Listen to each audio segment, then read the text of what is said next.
اللهم جملنا بالعافية والسلامة وحققنا بالتقوى والاستقامة وأعذنا من موجبات الندامة في الحال والمال إنك سميع الدعاء إنك سميع الدعاء إنك سميع الدعاء اللهم اغفر لنا ولوالدينا وارحمهم كما ربونا صغارا ولمشايخنا وأحبابنا جميع المسلمين والمسلمات والمؤمنين والمؤمنات يا رب العالمين واجعل قبورهم روضة من رياض الجنة ومعاذنا وإياهم شفاعة حبيبك وحبيبنا محمد صلى الله عليه وسلم يوم لا شفاعة إلا شفاعة ربنا اغفر لنا ولإخواننا الذين سبقونا بالإيمان ولا تجعل في قلوبنا غلا للذين آمنوا ربنا إنك رؤوف رحيم ربنا آتنا في الدنيا حسنة وفي الآخرة حسنة وقنا عذاب النار صلى الله عليه وسلم محمد وعلى آله وصحبه وسلم الحمد لله رب العالمين بسم الله الرحمن الرحيم الحمد لله رب العالمين والصلاة والسلام على أشرف الأنبياء والمرسلين سيدنا محمد وآله وصحبه أجمعين أما بعد فقال المصنف والشارح رحمهم الله تعالى نفعنا بهما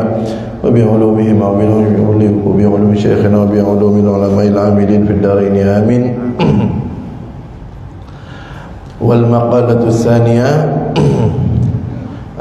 lanjutan daripada kajian kita An Abi Bakr As-Siddiq radhiyallahu anhu dari sahabat Abu Bakar As-Siddiq radhiyallahu anhu beliau berkata Thalathun la tudraku bithalathin ada 3 perkara yang tidak bisa didapat dengan 3 perkara Al-ghina bil munah kekayaan hanya dengan angan-angan Wasyabab bil khidab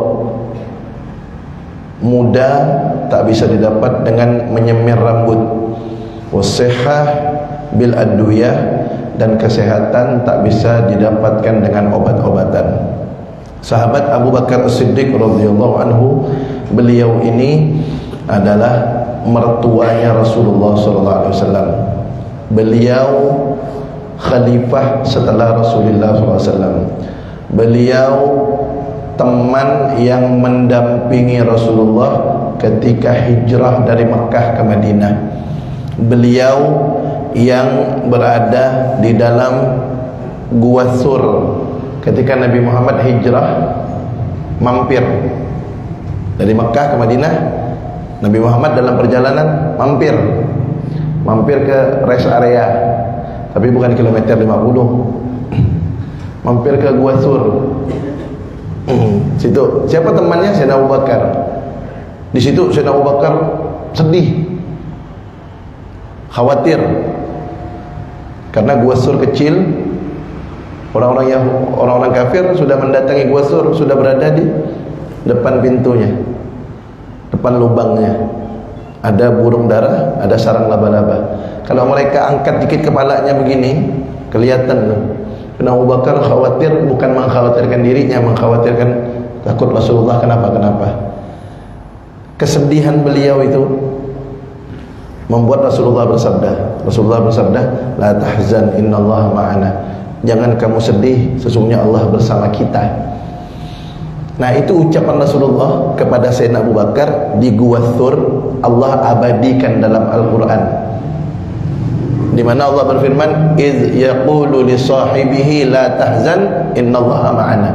Ketika Nabi Muhammad berkata kepada temannya, jangan sedih, sesungguhnya Allah bersama kita. Tidak ada orang lain lagi itu temannya, tidak ada, kecuali Sayyidina Abu Bakar yang ada di dalam gua itu. Kemudian Sayyidina Abu Bakar ini kemarin pernah kita bahas, Malaikat Jibril itu pernah ditanya bagaimana kebaikan-kebaikannya Umar Ibnul Khattab kalau lautan dijadikan tinta, ranting pohon dijadikan pena, tak bisa menghitung kebaikan Umar Ibnul Khattab. Kemudian Malaikat Jibril ditanya lagi, bagaimana kebaikan Abu Bakar? Kata Malaikat Jibril, Umar hasanatun min hasanati Abi Bakrin. Umar itu hanya satu kebaikan dari kebaikan-kebaikan Abu Bakar. Kalau kebaikan Umar saja tak bisa ditulis oleh tinta yang oleh lautan kalau dijadikan tinta, ranting pohon dijadikan pena, itu tak bisa nulis kebaikan Umar, apalagi kebaikannya Abu Bakar. Makanya kita Ahlus Sunnah wal Jamaah diajarkan oleh para ulama kita, manusia yang paling mulia setelah para rasul, setelah para nabi, Sayyidina Abu Bakar Siddiq. Bahkan Rasulullah SAW pernah bersabda begini, lawuzina imanu ahlil ardi bi imani Abi Bakrin larajah. Kata Nabi, kalau iman penduduk bumi ini semuanya imannya dikumpulkan, ditaruh di timbangan, kemudian di timbangan yang satunya ditaruh imannya Abu Bakar, niscaya imannya Abu Bakar lebih berat, lebih unggul daripada imannya semua penduduk bumi, kata Nabi. Bayangkan tuh, Sayyidina Abu Bakar tuh imannya mengalahkan seluruh penduduk bumi.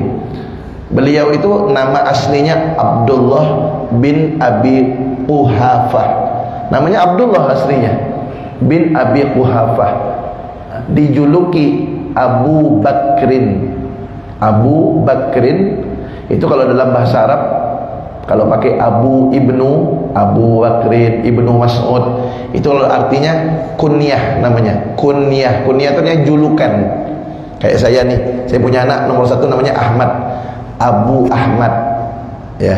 Atau saya punya abah namanya Ali, saya julukan Ibnu Ali. Itu namanya kalau bahasa Arabnya itu kunyah, julukan. Sayyidina Abu Bakar tuh, Abu Bakrin itu julukan, bukan nama aslinya. Namanya Abdullah.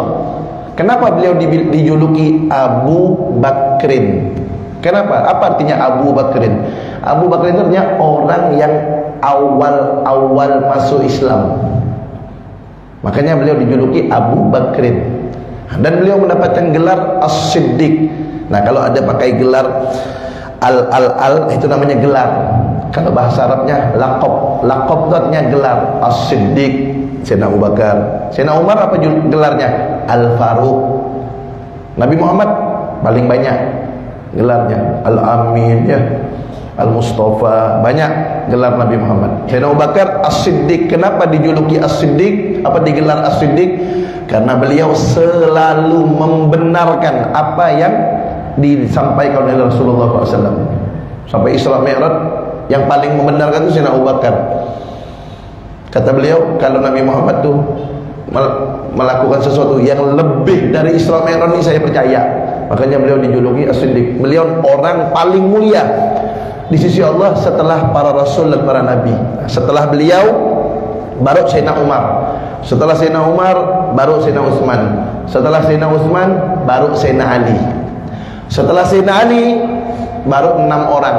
Dulu Nabi Muhammad SAW pernah menyebut 10 orang nama sahabat Nabi masuk surga, kata Nabi. Ini 10 orang sahabat namanya disebutkan satu-satu sama Nabi, mereka penghuni surga. Siapa itu 10 orang? Abu Bakar Siddiq, Umar ibn Khattab, Utsman ibn Affan, Ali ibn Abi Thalib, Sa'ad bin Abi Waqqas, Sa'id bin Zaid, Abdurrahman bin Auf, Talhah bin Ubaidillah, Abu Ubaidah ibnul Jarrah, Az-Zubair ibnul Awwam. Ini 10 orang sahabat ini namanya disebut sama Nabi dalam suatu majelis, dalam suatu perkumpulan, disebut sama Nabi satu.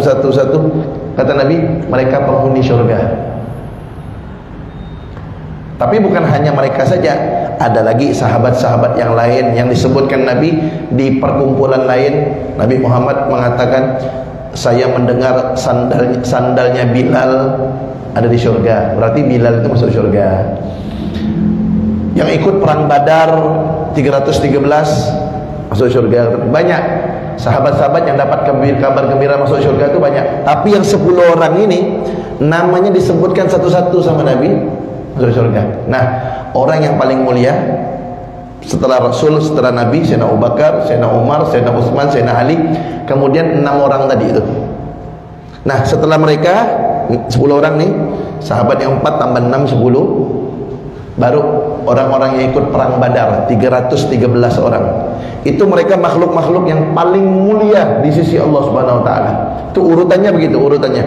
Para rasul, para nabi, Sayyidina Abu Bakar, Sayyidina Umar, Sayyidina Utsman, Sayyidina Ali, udah 4 orang tuh, tambah 6 orang. Tadi yang saya sebutkan yang pasti masuk surga itu. Kemudian baru orang-orang ikut perang Badar. Tapi mereka walaupun sudah dijamin Allah masuk surga, disebut sama Nabi mereka ini penghuni surga, tapi walaupun seperti itu dijamin masuk surga, tapi mereka justru bukan tambah berleha-leha, justru tambah taat ibadah kepada Allah SWT. Setelah mereka dapat kabar gembira masuk surga, bukan mereka bilang, udahlah, saya sudah dapat kabar gembira masuk surga, bebas lah berarti, terserah saya lah mau melakukan apa. Tidak, justru mereka tambah taat ibadah. Kenapa? Tambah bersyukur kepada Allah SWT. Kenapa? Dapat kasih bonus surga, karena mereka beribadah, bersyukur atas nikmat-nikmat Allah. Sebagaimana Nabi Muhammad SAW, Nabi Muhammad sholat tahajud kaki sampai bengkak. Nabi Muhammad sholat tahajud kaki sampai bengkak. Kenapa? Karena ketika berdirinya lama, rukuknya lama, iktidalnya lama, sujudnya lama, duduk antara dua sujudnya lama, sampai bengkak kaki beliau. Sayyidah Aisyah tanya istri beliau, wahai Rasulullah, kenapa engkau sholat sampai bengkak kaki kamu? Bukankah engkau ini sudah diampunkan dosa yang dulu dan akan datang? Kalau ada dosa, dan Nabi tak berdosa, tak ada dosanya, kan maksum. Kalau Nabi itu punya dosa, diampunkan sama Allah. Tetapi kenapa engkau ibadah seperti ini, kata Sayyidah Aisyah, sampai bengkak? Coba lihat apa jawaban Nabi Muhammad. Afala akunu abdan syakura, apakah saya tidak boleh menjadi hamba yang bersyukur? Nah, itu ajaran Nabi. Jadi Nabi mengajarkan kita ibadah itu karena mensyukuri nikmat Allah. Padahal Nabi udah pasti masuk surga. Pintu surga itu tak bakal dibuka. Nanti ketika pintu surga itu digedor, malaikat penjaga surga itu namanya malaikat Ridwan tanya, siapa yang menggedor pintu surga? Saya Muhammad. Kata malaikat Ridwan, saya dilarang oleh Allah untuk membuka pintu surga ini kecuali engkau dulu yang masuk. Dibuka sama malaikat Ridwan, baru Nabi Muhammad masuk. Padahal beliau pertama kali masuk surga. Pintu surga tak boleh dibuka kecuali kalau beliau dulu yang masuk. Tapi sebegitu ibadahnya kepada Allah, ini jamin surga tak ada. Solat cukup ingat ya, kata dia. Nanti kenapa tak solat? Dah ingat dah, cukup dah. Nabi Muhammad yang dijamin surga, yang pasti masuk surga paling pertama, solat sampai bengkak kaki beliau, ini dijamin surga tak ada. Solat pakai ingat, ikut aja. Siapa macam itu? Ya, tak ada. Nabi Muhammad, sahabat, ulama, tak ada yang ajarkan yang solat pakai ingat. Solat ya betul sesuai dengan yang diajarkan Nabi. Apa kata Nabi Muhammad? Sallu kama ra'aitumuni usalli. Nabi Muhammad sudah jelas bersabda, solatlah kalian sebagaimana kalian melihat saya solat. Kita kan tidak melihat Nabi solat ya, tapi kan kita mendengar dari guru, guru mendengar dari guru, terus sampai ke sahabat, sahabat yang melihat Nabi solat.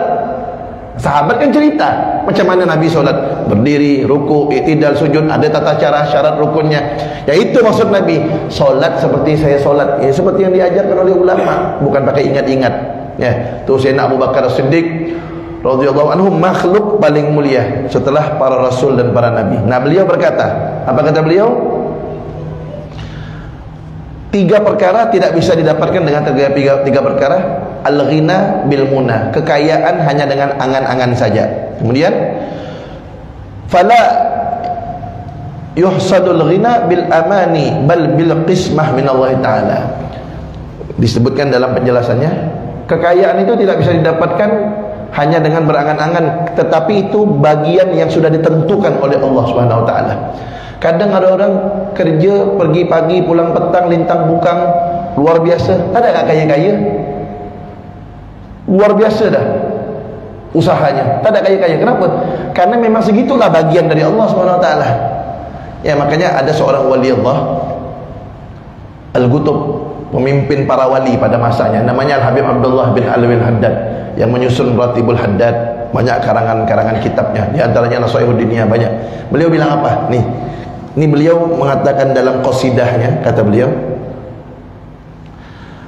alladzi li ghairik la yasil ilaik, yang bukan punya kamu tak bakal sampai kepada kamu, kata beliau. Wallazi gussim lak hasilun ladik, dan apa yang bakal menjadi punya kamu pasti akan sampai kepada kamu, kata beliau. Fashtaghil bi rabbik walladzi alik, maka sibukkanlah diri kamu dengan Tuhanmu Allah dan dengan hal-hal yang menjadi kewajiban kamu, kata beliau.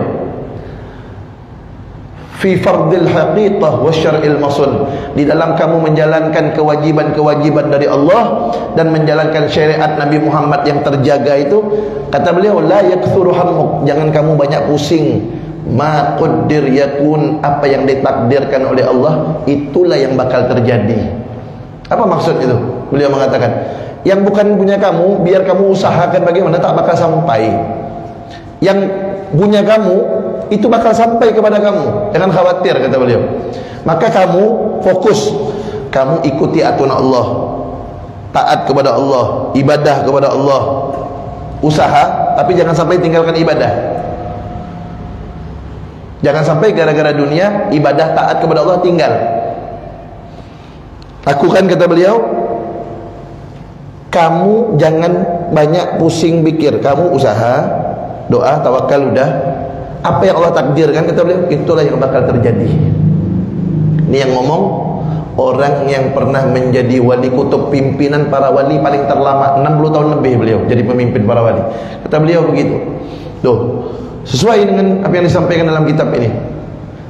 Tidak bisa dicapai itu kekayaan dengan angan-angan, dengan usaha, tak bisa. Itu semua sudah ditentukan oleh Allah SWT. Usaha, doa, tawakal, Allah yang kasih. Apa yang Allah kasih. Kemudian apa kata beliau nih? Ini beliau nasihatkan. Al-qanu rahah wa tama' junun, kata beliau. Al-qanu, orang yang punya sifat qanaah, menerima apa yang sudah diberikan oleh Allah. Dia udah usaha, dia udah doa, dia udah tawakal, masih aja belum dikabulkan hajatnya, itu tenang.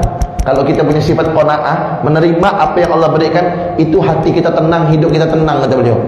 Wa tama' junun, sifat serakah itu gila, kata beliau.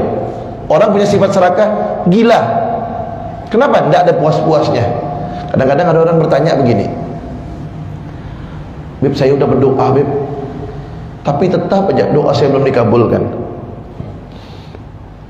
Kita kadang-kadang ya makan di rumah makan gitu, atau di lampu merah, kadang-kadang ada orang ngamen, ya, ada orang ngamen.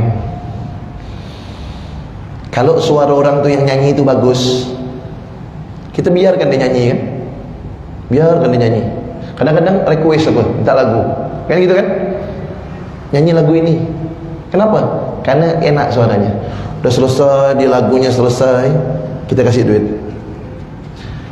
Tapi ada orang kadang-kadang ngamen, baru dia mengeluarkan satu dua kata, kita langsung kasih, suara pergi dah. Ayolah, dah. Kenapa? Karena kita tak suka dengar suaranya tak bagus. Cuman kita tak bilang, suara aku tak bagus, kan enggak kan? Cuman kita langsung kan kasih, ya udah, Pak kasih, suara pergi. Itulah kira-kira gambaran ketika kita bermunajat kepada Allah. Kita minta terus sama Allah, belum dikasih-kasih sama Allah. Kenapa? Allah suka dengar suara kita. Allah suka dengan permohonan kita. Allah suka dengan ketika kita mengemis bermunajat itu, Allah suka. Dibiarkan dulu sama Allah. Allah suka dengar suara kita. Biarkan. Udah waktunya Allah kasih. Tapi orang yang tidak taat kepada Allah, maksiat kepada Allah, minta langsung dapat. Minta dapat. Kenapa? Allah tak suka dengar suara dia. Udahlah. Kadang-kadang begitu, kadang-kadang begitu. Itu mengajarkan kita husnudzon, prasangka baik kepada Allah Subhanahu wa taala. Itu yang pertama, kata Sayyidina Abu Bakar. Kekayaan tak bisa didapat dengan angan-angan, semuanya sudah ditentukan oleh Allah Subhanahu wa taala. Kemudian wasyabab bil khidab. Masa muda tak bisa lagi kembali dengan nyemer rambut warna hitam, tak bisa. Udah uban dah dia. Semir rambut hitam, tak lama uban lagi keluar. Nah, ya, dipacar. Kadang-kadang kan dipacar sama orang, ya. Dipacar henna, ya, dipacar kuning, tak lama uban lagi. Pirang boleh tak pirang? Boleh. Apalagi perempuan disuruh suami, wajib. Suami suruh, dek pirang, bu, biar senang suaminya, ya, pirang. Tapi pirang yang sekiranya tidak menutup rambut, seperti apa tuh, kutek ke kutik nama tuh yang di kuku tuh, kutek, kutek itu kan menutup kuku, kan menutup, ada zat yang menutup kuku. Nah, itu tak boleh, tak masuk air. Tapi kalau henna, pacar, itu kan dia tak menutup kuku. Kita kerik-kerik pun dia udah bersatu gitu. Itu boleh. Sama dengan pirang. Kalau dia menutup rambut sehingga tak masuk air, itu tak boleh. Tapi kalau dia udah nyatu sama rambut kayak pacar gitu, Ya. Nah, kalau pirang itu kan gitu, pirang itu kan tidak ada barangnya, tidak ada barang yang menutup. Dia udah nyatu, itu tidak apa-apa pirang. Yang tidak boleh itu kalau dia menutup seperti tip X, kutek, nah itu tuh menutup barang, menutup jasad, menutup anggota badan, nah itu yang tidak boleh. Nah, kalau pirang boleh. Uban pirang gitu. Nah, tak apa. Iya, biar suami senang. Kalau menghitamkan rambut, ada di antara ulama yang mengharamkan, ya. Dalam kitab Zubat itu disebutkan haram menghitamkan rambut itu, kecuali menghitamkan rambut itu boleh kalau mau perang melawan orang kafir yang jahat. Mau perang melawan orang kafir yang jahat, perang Islam dengan kafir yang jahat. Yang tua-tua yang beruban-uban tu hitam rambutnya biar nampak muda gagah. Kalau uban-uban kan orang kafir tengok dah tua-tua orang kafir. Makanya boleh tu kalau mau perang hitamkan rambut. Kalau selain itu tak usah, tak boleh hitamkan rambut. Ya, pirang boleh, apa nyemir rambut, apalagi pakai pacar tu boleh. Nah, kemudian itu yang ketiga, wasihah bil adwiyah. Kesehatan tidak bisa digantikan dengan obat-obatan. Kenapa? Kata beliau di sini, fala tuhsalus sihha bi nafsil adwiyah bal bi syifaillahi taala. Kesehatan tak bisa didapatkan dengan obat itu, tetapi semuanya kesembuhan dari Allah SWT. Obat hanya perantara. Nah, obat itu pelajaran untuk kita. Obat itu pelajaran. Yang ngasih penyakit Allah, yang ngasih kesembuhan Allah. Obat perantara. Obat itu benda mati, benda mati. Nah, begitulah gambaran kita memohon kepada Allah berkah orang soleh. Nih, kasih contoh. Yang biasa kita baca doa, ya Rabbi bil Mustafa balligh maqasidana waghfir lana ma madha ya wasi'al karami. Apa arti itu? Ya Rabbi, wahai Tuhanku, bil Mustafa, berkah Nabi Muhammad, Nabi pilihan. Nah, itu namanya tawassul tuh. Kita minta kepada Allah berkat Nabi Muhammad. Namanya tawassul tuh. Minta pakai perantara. Itu namanya tawassul. Balligh maqasidana, sampaikanlah hajat-hajat kami. Waghfir lana ma madha, ampunkan dosa-dosa kami yang sudah lalu. Ya wasi'al karami, wahai zat yang maha luas kedermawanannya. Kita minta kabulkan hajat, kita minta ampunkan dosa berkah Nabi Muhammad. Itu namanya tawassul, perantara. Ustaz, Beb, kok pakai perantara? Langsung ya minta kepada Allah. Oh gitu. Ya udah. Ente sakit tak usah pergi ke dokter. Ente sakit tak usah minum obat. Minta langsung sama Allah. Ya Allah, sembuhkan saya. Kenapa ente masih minum obat? Emang yang menyembuhkan obat kah? Kalau orang meyakini obat yang menyembuhkan, kafir dia. Terus kenapa harus ke dokter? Kenapa harus minum obat? Kenapa? Itulah perantara. Nah, seperti kita berziarah, contoh ziarah ke Sultan Abdurrahman misalnya. Kita meminta, ya Allah, berkat Sultan Syarif Abdurrahman ini, Allah, kabulkan hajat-hajat saya. Kita bukan minta sama dia, sama beliau, kan tidak. Kita minta sama Allah, berkah beliau, ya Allah, berkah Habib Hussein membawa, ya Allah, berkah orang-orang soleh, kami minta kepadamu. Kenapa kita minta kepada Allah berkat mereka orang-orang soleh?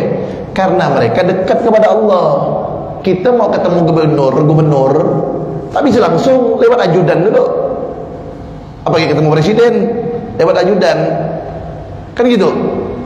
Kita minta kepada Allah, cari orang-orang yang dicintai oleh Allah SWT. Sebut nama orang itu, karena dia dicintai oleh Allah, doa kita akan dikabulkan Allah Subhanahu Wa Taala. Nah, itu gambarannya.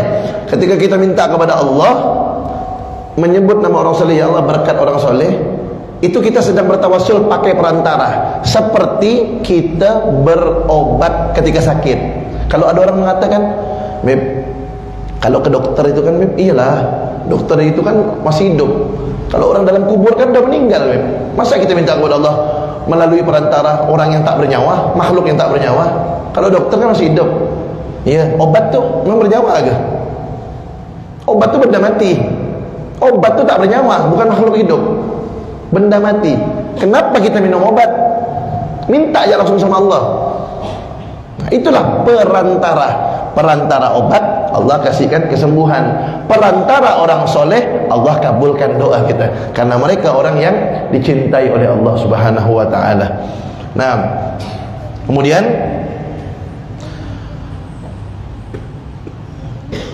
An Umar radhiyallahu anhu, dari sahabat Umar radhiyallahu anhu.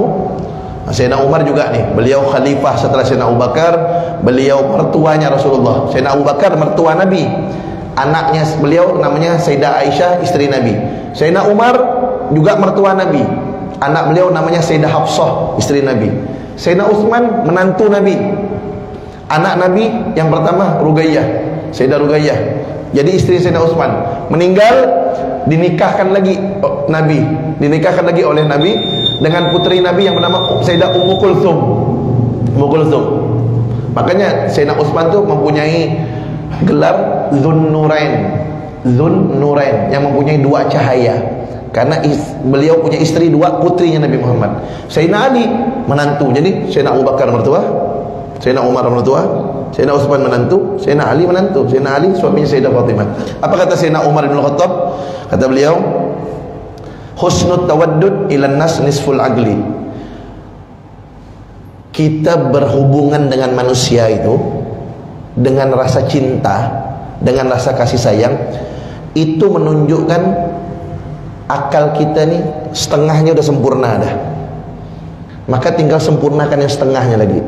Artinya kalau orang bergaul dengan orang itu dengan kasih sayang, maka itu menunjukkan dia orang berakal. Kenapa? Sesuai dengan sabda Nabi Muhammad SAW. Apa kata Nabi? Ini ada hadis Nabi, riwayat Imam At-Tabrani, Imam Al-Baihaqi, Imam Ibn Hibban. Apa kata Nabi? Mudaratun nas shadaqah. Kita memperlakukan orang sesuai dengan kedudukannya, itu adalah sedekah. Maksudnya apa? Kita ngomong dengan orang yang punya jabatan harus sesuai dengan kedudukan dia. Ngomong, cara ngomongnya, cara bergaulnya. Ngomong dengan orang yang di pasar juga dengan caranya. Dudukkan orang pada tempatnya gitu. Nah itu sedekah kata Nabi. Jangan semua orang tu diperlakukan sama. Ngomong sama orang tua, sama budak-budak, sama ke cara dia. Itu orang tak berakal namanya, kata Sayyidina Umar. Dan itu bukan sedekah. Jadi orang yang pandai mendudukkan orang pada tempatnya, kata Sayyidina Umar, itu orang yang berakal. Dan orang itu melakukan perbuatan sedekah, kata Nabi Muhammad SAW. Nah, jadi pandai-pandai bergaul dengan orang, sesuaikan dia dengan kedudukannya dia. Jangan disamakan semuanya. Kemudian itu kata Sayyidina Umar yang pertama, berperilaku kepada orang dengan baik, dengan kasih sayang, mendudukkan orang pada tempatnya, memperlakukan orang dengan sesuai dengan porsinya, itu orang yang berakal. Yang kedua kata Sayyidina Umar bin Khattab, wa husnus su'al nisful ilmi. Bertanya dengan cara yang baik itu adalah setengah daripada ilmu pengetahuan. Artinya kalau kita tidak paham suatu permasalahan ilmu agama atau permasalahan ilmu apa saja, terutama ilmu agama, kata beliau, tanya dengan cara yang baik, maka itu adalah setengah ilmu, setengah pengetahuan. Ya, orang kalau tak mau bertanya, kata seorang Imam Al-Mujahid kalau tidak salah, kata beliau, la yanalul ilma mustahyin wala mutakabbirun. Tidak bakal dapat ilmu agama orang yang pemalu dan orang yang sombong. Tak bakal dapat ilmu. Itu yang berkata seorang tabi'in. Tak bakal dapat ilmu orang yang pemalu dan orang yang sombong. Pemalu apa? Nak malu, nak belajar malu. Apa kau tak belajar?